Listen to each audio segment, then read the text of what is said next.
صحیح مسلم میں حدیث ہے، حدیث نمبر 1598، ٹھیک ہے سر، حضرت جابر رضی اللہ تعالیٰ عنہ سے روایت ہے کہ حضور پاک صلی اللہ علیہ وآلہ وسلم نے سود کھانے والے، سود کھلانے والے، سود لکھنے والے اور اس کے گواہوں پر لعنت فرمائی ہے سر۔ کہ یہ سینیٹر صاحب ہمارے سامنے قرآن کی آیات سناتے ہیں۔ پہلے تو میں ان کا شکریہ ادا کرنا چاہتا ہوں کہ یہ قرآن کی آیات پہ ہمیں سود کے حرمت سے متعلق ہمیں اللہ کا حکم بتاتے ہیں۔ ایک چیز غور کرنے کی ہے، کم سینیٹر بیٹھے ہوئے ہیں، بہت کم بیٹھے ہوئے، لیکن کائنڈلی میری یہ بات غور سے سنیں۔ یہ اللہ کا حکم یہ سینیٹر سے کون کہلوا رہا ہے؟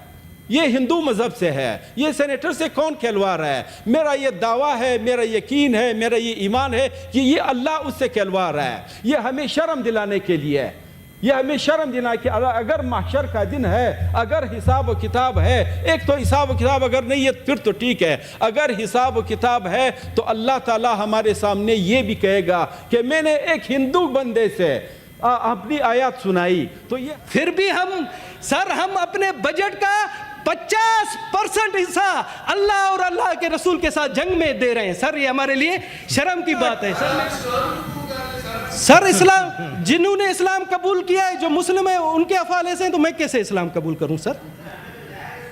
سر یہ دیکھیں سر، آج میں کہتا ہوں کہ آپ آئیں، بٹ صاحب آپ کی نون لیگ کی حکومت ہے، آپ اسلامی بن جائے، میں اسلام قبول کر لوں گا۔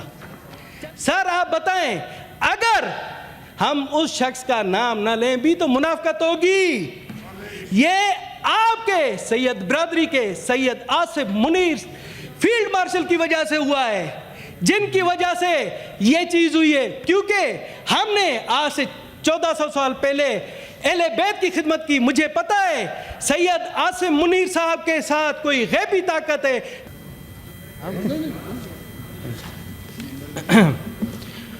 بہت بہت شکریہ جناب چیئرمین صاحب۔ آج ہم بیٹھے یہاں بجٹ پر بحث کر رہے ہیں۔ چیئرمین صاحب ذرا توجہ دیں کہ ہم بجٹ پر بحث کر رہے ہیں، کن کو سنائیں؟ سر بجٹ پر بحث آپ کو سنائیں، سر آپ کو سنائیں، کرسیوں کو سنائیں، دیواروں کو سنائیں۔ یہاں پر یہ سر یہ آپ دیکھیں کہ بجٹ پر اتنی سیریسنس حکومت کی کہ کوئی بھی منسٹر موجود نہیں۔ سر یہ ہمارے لیے شرم کا باعث ہے، ہمیں سر شرم سے ڈوب مرنا چاہیے۔ چلو بھر پانی میں، اگر چلو بھر پانی ہے مجھے دے، میں ڈوب مروں سر، اور کسی کو نہیں۔ سر یہ آپ کی، سر آپ کسٹوڈین آف ہاؤس ہیں، آپ آج انہیں کہیں کہ اگر یہ نہیں آتے آپ اجلاس منسوخ کریں۔ بشرا بٹ سر کہاں ہے یہ بشرا بٹ وزیر ہوتی، روز بیٹھی ہوتی نہیں سر؟ بشرا بٹ صاحبہ کا میں بتاتا ہوں، ان کے ساتھی انہی کے پاؤں کاٹتے، اس بیچاری کو منسٹر نہیں ہونے تھے تو اس کی کیا حیثیت ہے؟ یہ بشرا بٹ کا، یہ میں آپ کو سناتا ہوں، بشرا بٹ کا منسٹر ہوتے ہوتے رہ گئی ہے کیونکہ ان کے اپنے ساتھیوں کی سازشوں کی وجہ سے۔ سر یہاں پر کوئی بھی نہیں ہے بیٹھا جو ہماری سنے۔ سر میں صرف اور صرف یہ ہے کہ یہاں پر دیواروں کو سناؤں، یہاں قائد اعظم محمد علی جناح کو اپنا دکھڑا سناؤں۔ سر میں آپ اجازت دیں تو سناؤں یا نہیں سر؟ سر میں ابھی آپ کو اپنا دکھڑا سناتا ہوں۔ اور تو اور سر سنگین مذاق دیکھیں، سر آپ کے سائے تلے سنگین مذاق ہو رہا ہے۔ پہلے بجٹ میں آفیسران کی کرسیاں بھری ہوتی تھی، ہماری تجاویز وہ نوٹ کرتے تھے۔ آج دیکھیں 2-3 پتہ نہیں کون سے آفیسر بیٹھے ہیں بیچارے، کوئی بھی نہیں ہے سر۔ سینٹ کو کوئی سیریس ہی نہیں لیتا۔ میں تو حیران ہوں کہ یہ کس قسم کا ہم ایوان بالا ہیں۔ سر ہم گھر سے جو ہے نا پگ باندھ کر آتے ہیں کہ جی ہم ایوان بالا کے ممبر ہیں، اور یہاں پر آ کر یہ حشر ہے ہمارا کہ کوئی بھی ہماری نہیں سنتا۔ چلے سر میں آتا ہوں اب اپنے موضوع کی طرف۔ جی سر شکر ہے منسٹر صاحب آ گئے، ان کے لیے میں نے میرے خیال میں ڈیسک بجائے، رانا صاحب آ گئے، دیر کر دی، مہربان آتے اور سر ویسے 20 گریڈ کے آفیسر جی بیٹھے